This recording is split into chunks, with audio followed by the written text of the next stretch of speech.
আসিফ মাহমুদ সজীব ভুইয়ার PS 311 কোটি টাকা প্রতি মাসে 48 কোটি টাকা গায়েব করেছে, 311 কোটি টাকা গায়েব করে দিয়েছে তসরুপ। এখন আপনার কাছে প্রমাণ আছে ভাই এই যে আসিফের পিছনে করতে আপনার কাছে কি প্রমাণ আছে বলেন না একটু।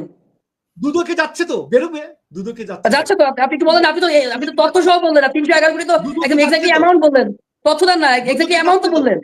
আপনি একটা নিউজ একটা সোর্স বলেন না, আপনি একটা সোর্স বলেন। আমি সোর্স হলো পত্র পত্রিকা।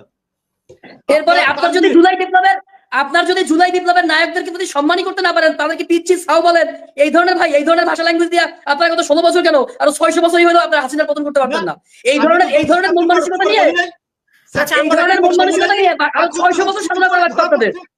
আপনাদের মতো লোকের 600 বছর সাধনা করা দরকার, আরো 600 বছর সাধনা করা দরকার।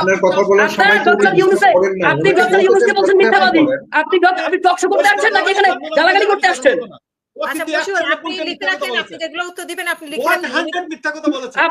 আপনি উপদেষ্টা ছাও, 100 মিথ্যা কথা বলেছে, আমি কিছু বলি নাই। আপনি তো মিথ্যাবাদী বলেছেন, ডক্টর ইউনূসকে মিথ্যাবাদী বলেন, মিথ্যা দিয়ে শুরু।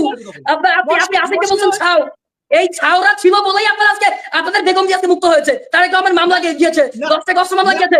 আপনাদের মতো লোক এই টক শোতে এসে কথা বলতে পারেন, এই ছাওরা না থাকলে আপনাদের অস্তিত্ব থাকতো না।